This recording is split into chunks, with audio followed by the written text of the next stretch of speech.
نحمده ونصلي على رسوله الكريم اما بعد فاعوذ بالله من الشيطان الرجيم بسم الله الرحمن الرحيم رب اشرح لي صدري ويسر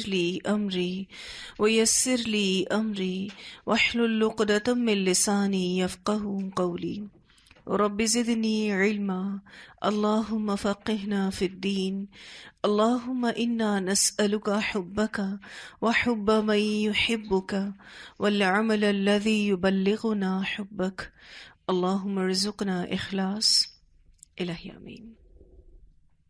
اللهم صل على محمد وعلى آل محمد كما صليت على إبراهيم وعلى آل إبراهيم إنك حميد مجيد. اللهم بارك على محمد وعلى آل محمد كما باركت على إبراهيم وعلى آل إبراهيم إنك حميد مجيد. يا أيها النبي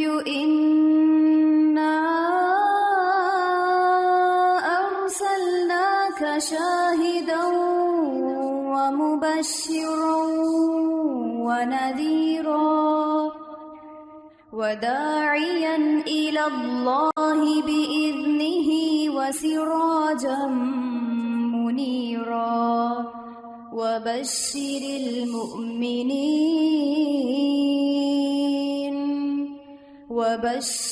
المؤمنين بأن لهم من اللہ فضلا کبیرا. جی پچھلی کلاس میں آپ کو ایک سوال دیا تھا کہ ہر سریہ میں مہاجر ہی شامل کیے گئے، کوئی انصار اس میں شامل نہیں ہوا، اس پر غور و فکر کیجئے گا. جی کوئی غور و فکر کر آیا ہے؟ ٹھیک ہے. اس کی پہلی وجہ تو یہی ہو سکتی ہے کہ پہلا ٹکراؤ قریش کا مہاجرین کے ساتھ ہی تھا، انصار کے ساتھ نہیں تھا. انہوں نے مکہ سے مہاجرین کو ہی نکالا تھا نا.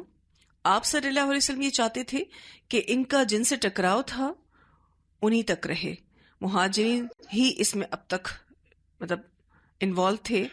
تو اسی لیے آپ صلی اللہ علیہ وسلم چاہ رہے تھے کہ انصار ابھی شامل نہ ہوں، اس ٹکراؤ میں انصار ابھی شامل نہ ہو. یہ انصار کے لیے بہت جلدی ہو جائے گا اور انصار بہت جلدی مقابلے کی کیفیت میں آ جائیں گے. جی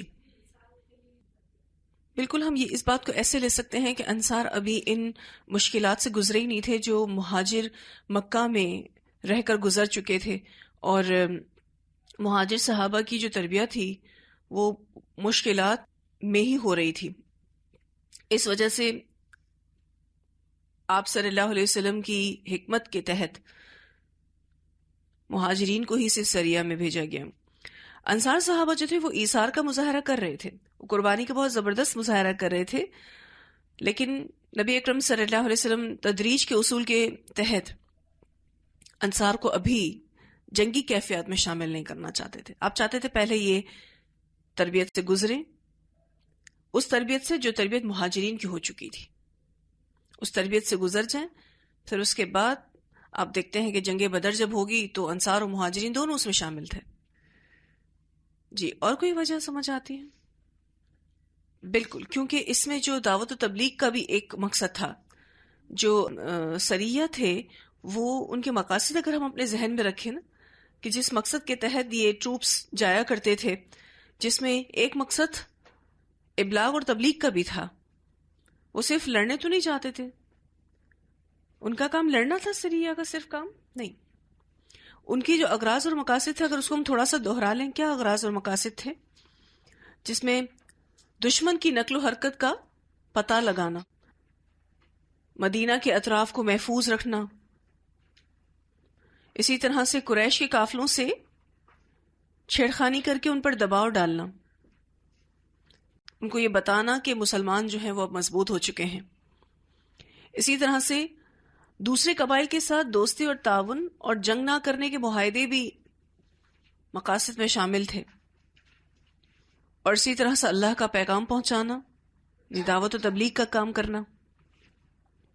تو انہی مقاصد کے ساتھ یہ سریہ جایا کرتے تھے، اور نبی اکرم صلی اللہ علیہ وسلم نے اس مشکل ہدف کے لیے مہاجرین کو چنا، اور یہ رسول اللہ صلی اللہ علیہ وسلم کی حکمت تھی کہ جو جس کام کے قابل ہو اسی کو ہی بھیجا جائے، پھر دوسرے کو اس قابل بنا کے اس کام کو دیا جائے۔ کوئی مسئلہ نہیں تھا، مہاجرین مضبوط ہو چکے تھے۔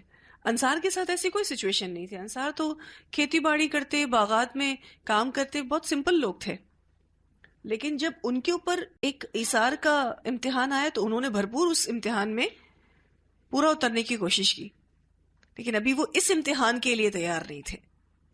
جتنے بھی سرایا بھیجے آپ صلی اللہ علیہ وسلم نے، آپ دیکھیں اس میں سب میں ہی مہاجرین، کسی میں ایک سنگل انصار نہیں ہے۔ تو یہ اس کی حکمت تھی۔ مشرکین مکہ نے جتنا مہاجرین کو تنگ کر کے رکھا تھا نا، اور مکہ میں چونکہ جہاد کی کوئی اجازت نہیں تھی، تو جو بدلے کی چاہ تھی وہ دل کے اندر ہی تھی، تو اللہ تعالیٰ نے اس بدلے کی آگ کو ٹھنڈا بھی کیا ایک طرح سے۔ لیکن پھر بھی ہم اس پوائنٹ کو اتنا زیادہ اس میں اس لیے بھی نہیں لکھ سکتے کیونکہ ان سرایا کا کام صرف جنگ کرنا نہیں تھا۔ اگر کوئی قافلہ گزرتا تو صرف چھیڑ خانی کرنا، اس کے اوپر صرف ایک پریشر ڈالنا تھا، لیکن پھر بھی کچھ تھوڑی بہت بدلے کی جو آگ تھی اس کو ریلیکس کیا گیا، اس لیے شاید انہی کو ہی بھیجا گیا۔ جب گھر جایا کریں نا تو سیرہ کی بک کھول کے اس کی زیارت کر لیا کریں، اور پھر اس میں جو کچھ ایسے پوائنٹس جو کلاس میں ڈسکس ہوئے اس کو بھی آنکھوں سے گزار لیا کریں، اور کچھ اپنا غور و فکر بھی اس میں شامل کیا کریں، کیونکہ تعلیم کا سلسلہ اسی کو کہتے ہیں۔ آپ صرف کتاب کسی کے ذریعے پڑھ لیں، یہ تعلیم کا آدھا حصہ ہے، آدھا حصہ آپ کا اس پر غور و فکر ہے، اور جب تک آپ اس پر غور و فکر نہیں کریں گے آپ کی تعلیم ہی مکمل نہیں ہوتی، کیونکہ ہر انسان کو اللہ تعالیٰ نے سوچنے اور سمجھنے کی صلاحیت دی ہے، ہر انسان کا فہم الگ ہے، تو اس فہم کو بڑھانے کے لیے غور و فکر، وقت دینا بہت ضروری ہے۔ ٹھیک ہے جی۔ اب جو اگلا ہم نے چیپٹر پڑھنا ہے، جنگ بدر، اس جنگ بدر کو کبرا کہا گیا، یعنی بڑی جنگ۔ اس سے پہلے تھوڑا سا آپ کو جہاد کے اغراض اور مقاصد کے بارے میں بتا دیں کہ جو جنگیں بھی کی گئیں ان کے کیا مقاصد تھے۔ پہلا مقصد صلح اور اسلام کی سربلندی۔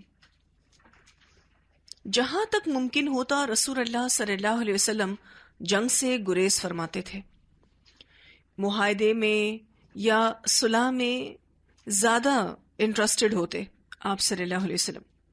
آپ کوشش کرتے تھے کہ معاہدہ یا صلح کی تدبیر فرمائیں۔ دوسرا مقصد کمزوروں کی مدد کرنا تھا۔ جو کمزور اور لاچار اور مجبور قسم کے لوگ تھے ان کو ظالموں کے ظلم سے آزادی دلانا،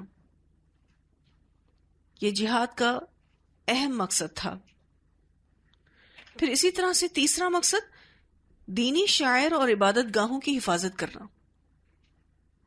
جہاد کے ذریعے ہر دور میں جو دینی شاعر ہیں اور عبادت گاہیں ہیں ان کی حفاظت ہوتی رہی ہے۔ پھر زمین میں فساد کا خاتمہ کرنا، یہ جہاد کا مقصد تھا کہ زمین میں فساد کا خاتمہ ہو، کفر و شرک کا خاتمہ ہو، اسلام کا غلبہ ہو، زمین پر وہ نظام قائم ہو جائے جو اللہ نے بھیجا ہے، غلبہ اسلام ہو۔ جہاد کے ذریعے ایک غرض یہ بھی تھی کہ منافقین کو بے نقاب کیا جائے، کھرے کھوٹے کی تمیز ہوئی، دین کا لبادہ اوڑھ کے جو لوگ دین کے خلاف سازشیں کر رہے تھے ان منافقین کو بے نقاب کیا گیا.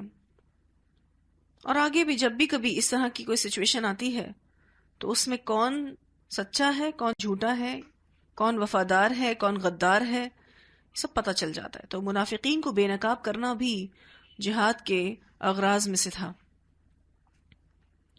اسی طرح سے مسلمانوں کی آزمائش، تربیت اور اصلاح،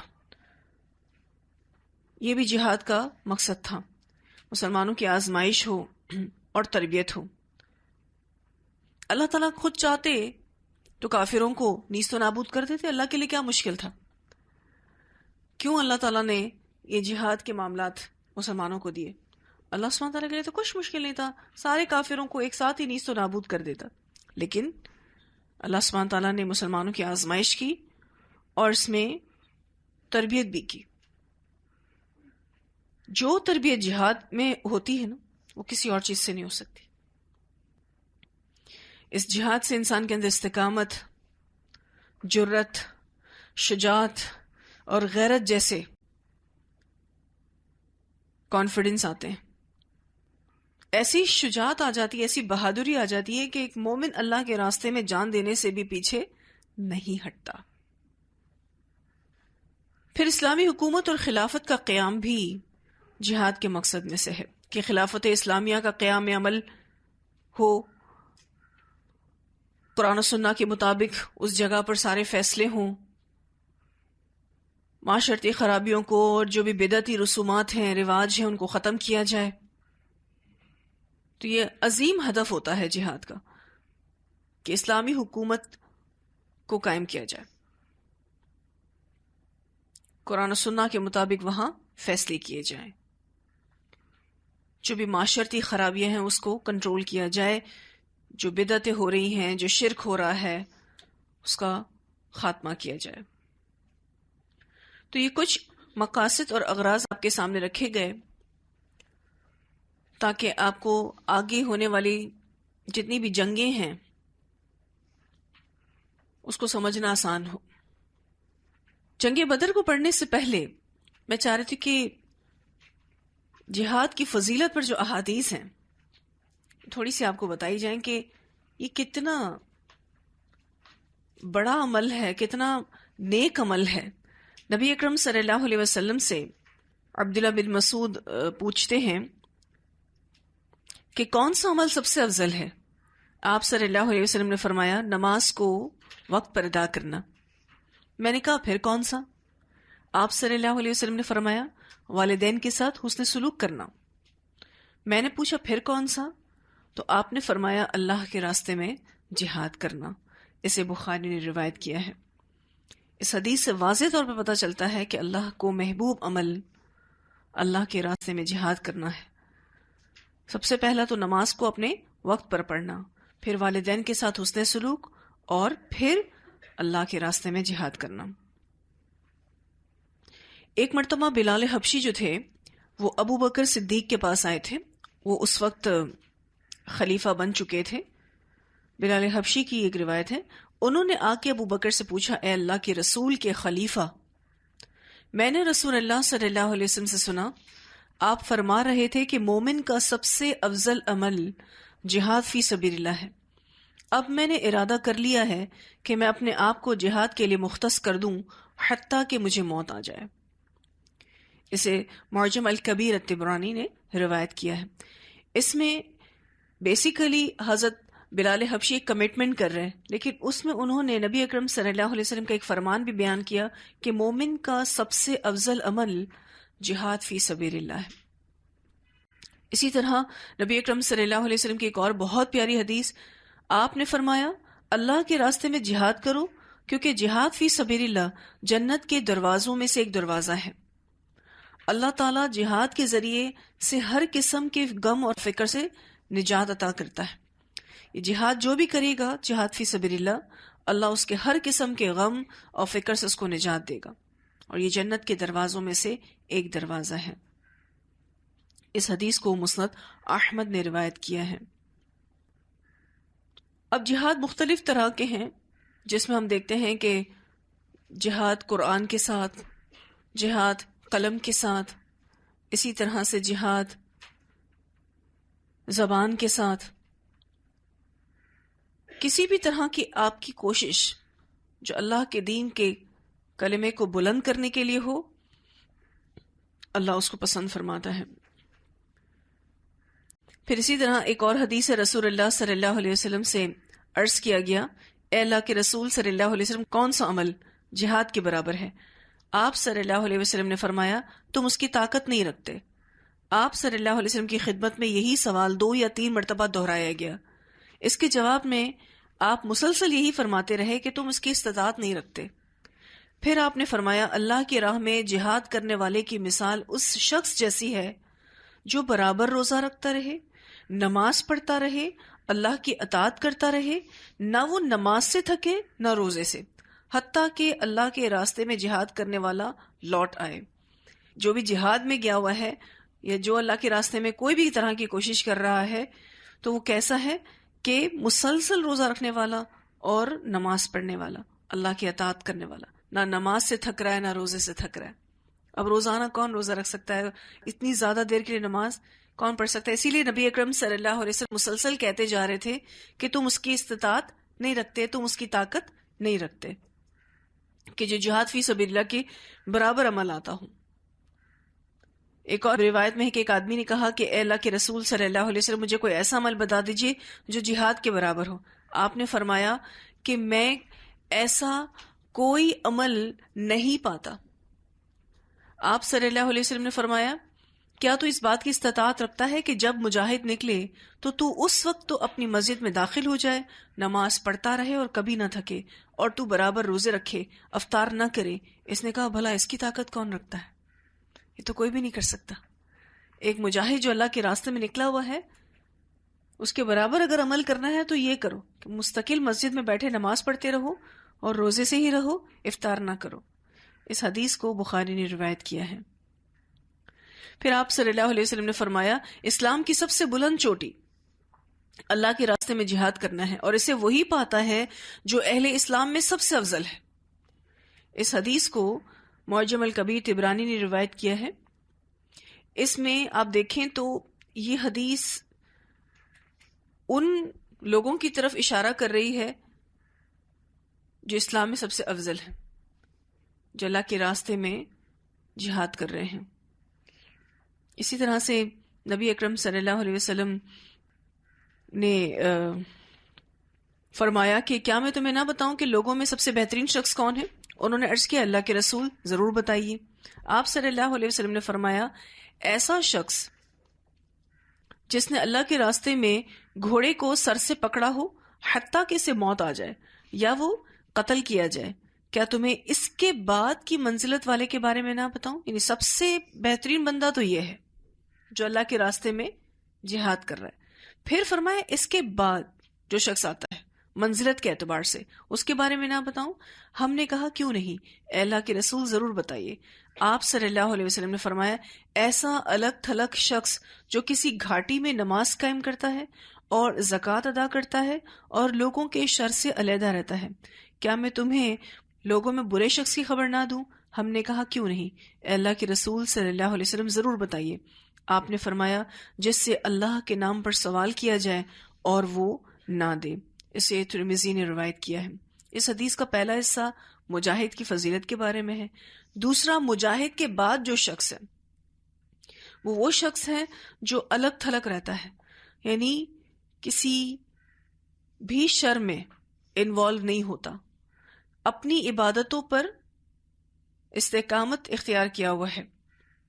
اور برا شخص وہ ہے کہ جو اللہ کے نام پر کوئی سوال کیا جائے لیکن وہ منع کر دے، تو سب سے برا شخص ہے۔ اسی طرح سے ایک اور صحابی تھے، حسن بن ابی حسن، بیان کرتے ہیں کہ ایک بہت مالدار شخص رسول اللہ صلی اللہ علیہ وسلم کی خدمت میں حاضر ہوا، بہت پیسہ تھا اس کے پاس۔ کہنے لگا، اے اللہ کے رسول صلی اللہ علیہ وسلم، مجھے ایسا عمل بتائیے جسے کرنے سے میں اللہ کی راہ میں جہاد کرنے والوں کے برابر ہو جاؤں۔ آپ نے فرمایا، تیرا مال کتنا ہے؟ تیرے پاس کتنا پیسہ ہے، کتنی دولت ہے؟ اس نے کہا 6000 دینار۔ اور دینار آپ سب جانتے ہیں کس کا ہوتا ہے؟ سونے کا ہوتا ہے۔ آپ نے فرمایا، اگر تو انہیں اللہ کی اطاعت میں خرچ کر دے تو یہ اللہ کی راہ میں جہاد کرنے والوں کے جوتے کے تسمے کے غبار کے برابر بھی نہیں پہنچتا. کہ پوری کی پوری پراپرٹی تو خرچ کر دے اللہ کی اطاعت میں تو بھی اجر میں تو اس برابر نہیں ہو سکتا مجاہد کے جوتے کے تسمے کے اوپر جو غبار ہے، ڈسٹ ہے، اس کے برابر بھی تو نہیں ہو سکتا. ایک اور آدمی آپ صلی اللہ علیہ وسلم کے پاس آئے. اس نے کہا اے اللہ کے رسول صلی اللہ علیہ وسلم، مجھے وہ عمل بتائیے جس سے میں اللہ کی راہ میں جہاد کرنے والے کے عمل کو پا سکوں. آپ نے فرمایا اگر تو ساری رات نماز پڑھے، دن بھر روزہ رکھے، تب بھی تیرا عمل اللہ کی راہ میں جہاد کرنے والے کی نیند کے برابر بھی نہیں پہنچ سکتا. مجاہد آپ کو پتا ہے بہت کم سوتے ہیں. اس حدیث کو سنن سعید بن منصور نے روایت کیا ہے. احادیث کے ایسی کتب جن کے نام آپ سنتے ہیں، ایسے نام جو بالکل آپ کے لیے ان نون ہوتے ہیں، لیکن حدیث کی اور بھی ایسی کتابیں ہیں جو سیاستہ کے علاوہ ہیں جن میں صحیح احادیث ملتی ہیں. پھر آپ صلی اللہ علیہ وسلم کی ایک اور حدیث ملتی ہے. آپ نے فرمایا اللہ کی راہ میں جہاد کرنے والے کی مثال ایسے ہے جیسے برابر روزے رکھنے والا، برابر نماز پڑھنے والا، اللہ سے ڈرنے اور رکوع اور سجود کرنے والا شخص ہو، اور اللہ ہی جانتا ہے کہ کون اس کے راستے میں جہاد کرتا ہے. ہر شخص مجاہد نہیں ہے، اللہ ہی جانتا ہے کہ کون صحیح معنوں میں جہاد کرنے والا ہے. اس حدیث کو سنن نسائی نے روایت کیا ہے. پھر آپ صلی اللہ علیہ وسلم نے فرمایا کہ جنت کے 100 درجے ہیں جو اللہ تعالیٰ نے اپنے راستے میں جہاد کرنے والوں کے لیے تیار کی ہیں، اور ان 2 درجوں میں اتنا فاصلہ ہے جتنا آسمان اور زمین کے درمیان فاصلہ ہے. اسے بخاری نے روایت کیا ہے. اچھا، ایک واقعہ بڑا پیارا جو ایک سریہ سے تعلق رکھتا ہے. حسن بن ابو الحسن بیان کرتے ہیں کہ رسول اللہ صلی اللہ علیہ وسلم نے ایک سریہ روانہ کیا. اس میں معاذ بن جبل رضی اللہ تعالیٰ عنہ بھی شامل تھے. سارا لشکر صبح سویرے نکل گیا، معاذ رضی اللہ تعالیٰ عنہ پیچھے رہ گئے، یہاں تک کہ انہوں نے نبی اکرم صلی اللہ علیہ وسلم کے ساتھ نماز ظہر یعنی جماعت سے ادا کی. نبی اکرم صلی اللہ علیہ وسلم معاذ بن جبل کی طرف پلٹے اور فرمایا کیا میں تجھے ایسا نہیں پا رہا کہ سارا لشکر تجھ سے 1 مہینہ پہلے ہی جنت میں چلا گیا؟ جا جلدی سے اپنے ساتھیوں سے جا کے مل، اتنی دیر کیوں کر رہا ہے؟ انہوں نے کہا اے اللہ کے رسول صلی اللہ علیہ وسلم، میرا ارادہ تھا میں آپ کے ساتھ نماز ادا کروں، آپ سے اپنے لیے دعا کراؤں تاکہ میں اپنے ساتھیوں پر فضیلت پا سکوں. رسول اللہ صلی اللہ علیہ وسلم نے فرمایا تیرے ساتھی تجھ پر فضیلت لے گئے، جا اپنے ساتھیوں سے جا کے مل. مزید فرمایا اللہ کے راستے میں گزرنے والی ایک شام ساری دنیا اور جو کچھ بھی اس میں ہے سب سے بڑھ کر ہے. اللہ کے راستے میں ایک صبح دنیا اور جو کچھ اس میں ہے سب سے افضل ہے. اس حدیث کو سنن سعید بن منصور نے روایت کیا ہے. بخاری میں بھی آتا ہے کہ اللہ کے راستے میں گزرنے والی ایک صبح یا ایک شام دنیا سے اور جو کچھ اس دنیا میں ہے سب سے بہتر ہے. آپ صبح نکلتے ہیں اپنی کلاس لینے کے لیے تو یہ کام دنیا میں جو کچھ بھی دنیا ما فیہا ان سب سے بہتر ہے. اگر شام میں کوئی کلاس اٹینڈ کرتے ہیں کوئی، کیونکہ یہ اللہ کے راستے میں کوشش کرنا ہے نا، قرآن پڑھنا، پڑھانا، سیکھنا، سمجھنا، سکھانا، اس کے لیے کوئی بھی ایفرٹس کرنا. پھر ایک اور بہت پیاری حدیث، رسول اللہ صلی اللہ علیہ وسلم نے فرمایا جس بندے کے قدم اللہ کے راستے میں غبار آلود ہو جائیں اسے جہنم کی آگ نہیں چھو سکتی. اسے بخاری نے روایت کیا ہے. چپلیں گندی ہو جاتی ہیں، میلی ہو جاتی ہیں، مٹی والی ہو جاتی ہیں اللہ کے راستے میں، اب جہنم کی آگ اس کو نہیں چھو سکتی. پھر اللہ کے راستے میں خرچ کرنے کی جو بات ہے کہ جس شخص نے اللہ کے راستے میں کچھ بھی خرچ کیا اس کے بدلے اس کا اجر 700 گنا لکھا جائے گا. 1 روپیہ بھی اگر اللہ کے راستے میں خرچ کیا ہے 700 کا اجر تو کنفرم ہے. اس حدیث سے، اس حدیث کو جامع ترمذی نے روایت کیا ہے. ایک صحابی ایک اونٹنی لائے تھے اور اس کی جو مہار ہوتی ہے جس سے اس کو پکڑ کے چلایا جاتا ہے اس سمیت کہ یہ اللہ کے راستے میں نے اس کو وقف کیا. تو آپ صلی اللہ علیہ وسلم نے فرمایا قیامت کے دن اس اونٹنی کے بدلے تیرے لیے 700 اونٹنیاں ہیں جو سب نکیل والی ہوں گی. نکیل جس بھی اونٹ کے ناک میں ڈال دیا جائے نا وہ اپنے مالک کے لیے اپنے آپ کو سبمٹ کر دیتا ہے، مطیع ہوتا ہے اپنے مالک کے لیے کہ اس کا مالک اس کو جس طرف بھی لے جائے وہ جانے کے لیے تیار ہوتا ہے. کہ جنت میں تجھے 700 اونٹنیاں ملیں گی اور سبھی کی ناک میں نکیل ہوگی. اس حدیث کو مسلم نے روایت کیا ہے۔ خود آپ صلی اللہ علیہ وسلم شہادت کی تمنا کرتے تھے۔ آپ صلی اللہ علیہ وسلم نے فرمایا، قسم ہے اس ذات کی جس کے ہاتھ میں میری جان ہے، اگر مجھے یہ خدشہ نہ ہوتا کہ صاحب ایمان لوگ کبھی یہ پسند نہیں کریں گے کہ میں جنگ کے لیے جاؤں اور وہ گھر بیٹھے رہیں، ادھر میرے پاس بھی اتنی گنجائش نہیں کہ میں ان سب کو سواری مہیا کر سکوں، تو میں اللہ کے راستے میں جانے والے کسی بھی لشکر سے پیچھے نہ رہتا۔ قسم اس ذات کی جس کے ہاتھ میں میری جان ہے، میری دلی تمنا ہے میں اللہ کے راستے میں شہید کیا جاؤں، پھر زندہ کیا جاؤں، پھر شہید کیا جاؤں، پھر زندہ کیا جاؤں، پھر شہید کیا جاؤں، پھر زندہ کیا جاؤں، پھر شہید کیا جاؤں۔ اسے بخاری نے روایت کیا ہے۔ یہ آپ صلی اللہ علیہ وسلم کی بھی تمنا تھی کہ ایک بار نہیں، کئی بار اللہ کے راستے میں اپنی جان کا نذرانہ پیش کروں۔ پھر جو شہید کی آرزو ہوتی ہے، یہ تو ہم اپنی تفسیر میں بھی پڑھ چکے ہیں کہ جو شخص شہید ہو جاتا ہے اس کے بارے میں حدیث میں آتا ہے کہ نبی اکرم صلی اللہ علیہ وسلم نے فرمایا، جو شخص بھی جنت میں داخل ہوگا وہ کبھی دنیا میں واپس آنے کی خواہش نہیں کرے گا، چاہے اس زمین کی ہر چیز اسے دے دی جائے۔ جنت میں چلا گیا، اب زمین پر آنا ہی نہیں چاہے گا، چاہے ساری زمین کی ہر چیز اس کو دے دی جائے، مگر شہید تمنا کرے گا کہ مجھے دنیا میں واپس بھیج دیا جائے اور میں 10 دفعہ شہید کیا جاؤں، کیونکہ اسے شہید کا اعزاز اور اکرام نظر آ رہا تھا۔ اسے بخاری نے روایت کیا ہے۔ جو شہید کے اعزازات ہیں کہ جو اللہ کے راستے میں اپنی جان دے دیتا ہے، اب وہ کوئی تعلیم دینے گیا ہے یا تعلیم لینے گیا ہے، کسی بھی اللہ کے راستے کی کوئی بھی طرح کی کوشش، اگر کسی کی موت پھر بستر پر بھی ہو تو اللہ کے لیے کچھ مشکل نہیں کہ اس کی اس کوشش کی بنا پر اس کو شہادت کا مرتبہ دے، کچھ مشکل نہیں اللہ کے لیے۔ نبی اکرم صلی اللہ علیہ وسلم کچھ اعزازات کا تذکرہ کرتے ہیں کہ شہید کو کیا کیا ریوارڈز ملیں گے۔ آپ صلی اللہ علیہ وسلم نے فرمایا، شہید کے لیے اللہ تعالیٰ کے ہاں 6 اعزاز ہیں، 6 ملیں گے اعزاز۔ نمبر 1، خون کی پہلی دھار بہتے ہی اس کے گناہ معاف کر دیے جاتے ہیں اور اس کا جنتی ٹھکانہ اس کو دکھایا جاتا ہے، کیونکہ ہر شخص کا جنت میں بھی ٹھکانہ ہے اور ہر شخص کا جہنم میں بھی ٹھکانہ ہے۔ اسے ٹھکانہ دکھایا جاتا ہے کہ تو یہاں جائے گا، اسے عذاب قبر سے بچا لیا جاتا ہے، قبر کا عذاب اس کو نہیں ہوتا۔ بڑی گھبراہٹ والے دن، یہ کون سا دن ہے بڑی گھبراہٹ کا دن؟ قیامت کا دن۔ اس دن وہ مطمئن اور مامون رہے گا، کوئی ٹینشن نہیں ہوگی شہید کو۔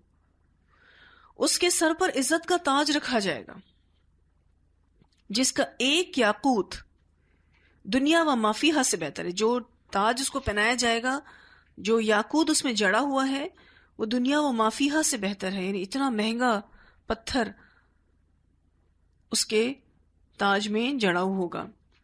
موٹی سیاہ اور سفید آنکھوں والی 72 عورتوں سے اس کو بیاہ دیا جائے گا، یعنی اس کے پاس 72 حوریں ہوں گی۔ اس کے اپنے عزیز و اقارب میں سے 70 افراد کے بارے میں اس کی سفارش قبول کی جائے گی۔ اس حدیث کو جامع ترمذی نے روایت کیا ہے۔ یہ 6 اعزازات ہیں جو اللہ کے راستے میں جان دینے والے کو نصیب ہوتے ہیں۔ 70 افراد کی سفارش بھی کرے گا۔ تو یہ جو اللہ تعالیٰ کے راستے میں جہاد کرنا ہے، یہ کوئی معمولی عمل نہیں ہے۔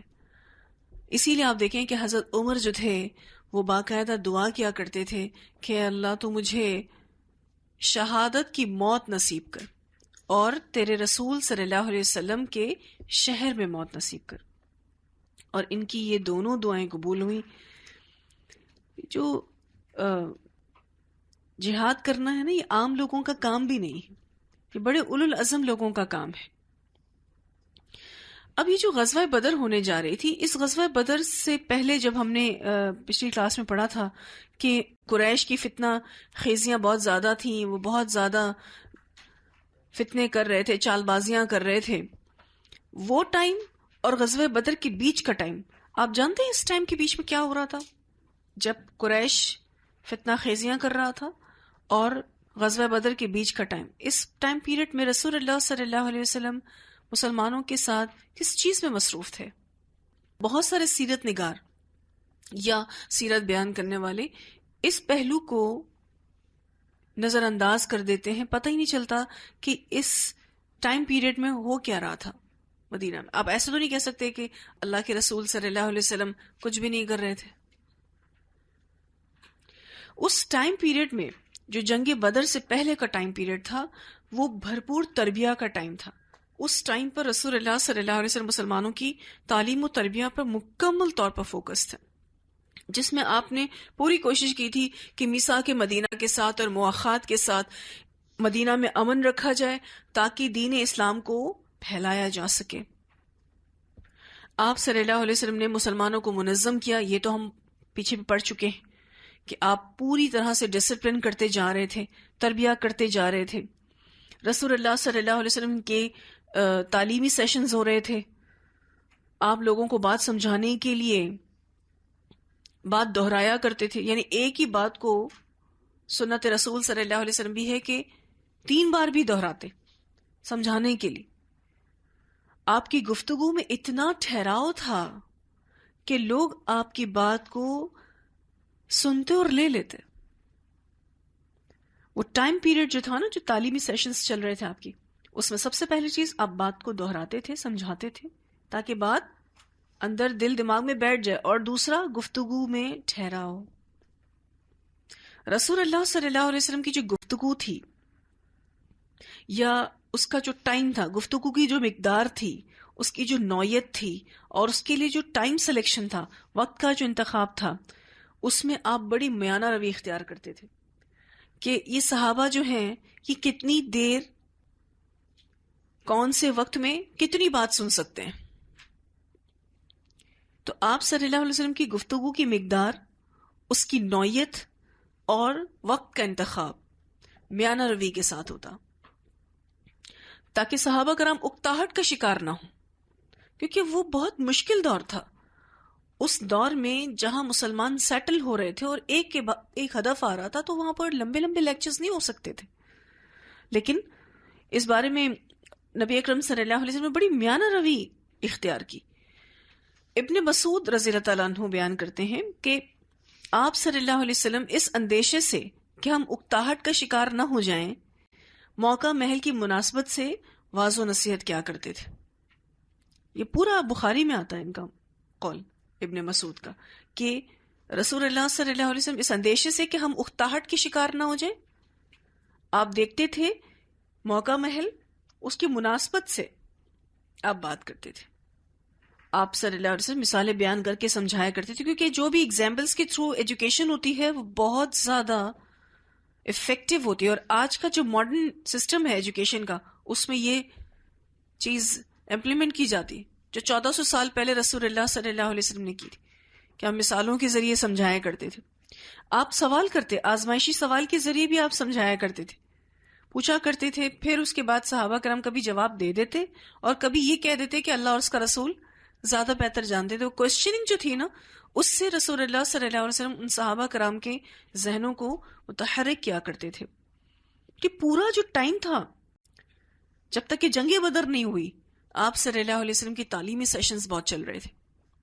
اس وقت کو کیش کیا گیا، اس ٹائم کو، جو ٹائم مدینہ میں ملا تھا جب تک کہ کوئی جنگ نہیں ہوتی. اور یہ غزوہ بدر بھی کوئی جنگ ہونے نہیں جا رہی تھی، جس کے بارے میں بھی ہم آپ پڑھتے ہیں اس کو. یہ کوئی جنگ نہیں ہونے جا رہی تھی، یہ تو ایک قافلہ لوٹنے جانے کا ایک پلان تھا. یہ اور بات ہے کہ اللہ تعالیٰ کی حکمت یہ تھی کہ جائیں گے کسی اور کام کے لیے اور ہو کچھ اور جائے گا. ٹھیک ہے جی. تو یہ اب اگر آپ کو کوئی یہ بات پوچھے کہ اس ٹائم پیریڈ میں کیا ہو رہا تھا، تو آپ کو یہ پتا ہونا چاہیے کہ غزوہ بدر سے پہلے تعلیم و تربیت کا دور چل رہا تھا، اور جس میں رسول اللہ صلی اللہ علیہ وسلم مکمل طور پر مسلمانوں کی تعلیم پر فوکس تھے. اسی لیے تو آپ دیکھیں مواخات کا جو رشتہ ایک انصار اور ایک مہاجر کے درمیان بنایا گیا تھا. آپ جانتے ہیں کہ جو ان کے جو ایک دوسرے کے ساتھ جوڑے بنائے گئے تھے، ان کا کمٹمنٹ تھا وہ یہ کہ ایک دن ایک بندہ کام کرے گا تو اس دن دوسرا بندہ نبی اکرم صلی اللہ علیہ وسلم کی صحبت میں رہے گا، رات کو مل کے اس علم کا ایکسچینج کریں گے. نیکسٹ ڈے دوسرا بندہ جو تعلیم لینے گیا تھا وہ اب کام پر جائے گا, اور جو کام پر گیا تھا وہ اب پڑھنے جائے گا. اس سیٹنگ سے انہوں نے ساری کی ساری تعلیم حاصل, کیونکہ اس ٹائم پر کوئی ریکارڈنگز, کوئی اس طرح کی چیزیں تو تھی نہیں. انسان ہی اپنے اندر ریکارڈ کرتے تھے, اپنے حافظے میں ریکارڈ کرتے تھے اور پھر شیئر کرتے تھے. اور رات کو چاہے کوئی کتنا بھی کام سے تھکا آ رہا ہوتا تھا, وہ اس تعلیمی سیشن کے بارے میں پورا سیکھتا جو اس کے بھائی نے آج پڑھا تھا. تو یہ کیسا سسٹم بنایا. اور تعلیمی جو سیشن چل رہے تھے اس میں آپ کو ایک بہت شدت سے بات محسوس ہوگی کہ ان کو علم کا کتنا شوق تھا.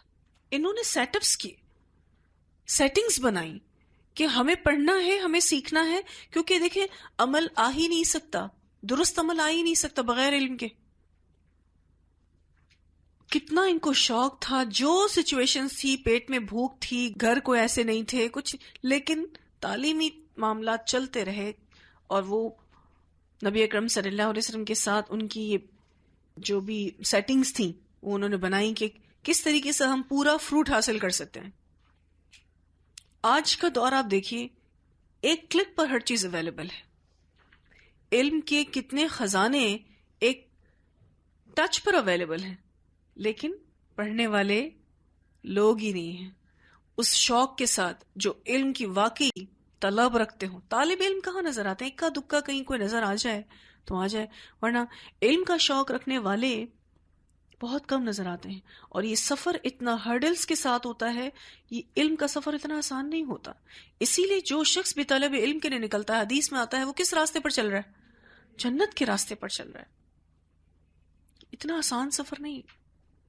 اس میں آپ کو مشقتیں, محنتیں برداشت کرنی ہی پڑتی ہیں, تب کہیں جا کے آپ اس کے گوہر پاتے ہیں, اس کے موتی پاتے ہیں, اس کے درجے پائیں گے.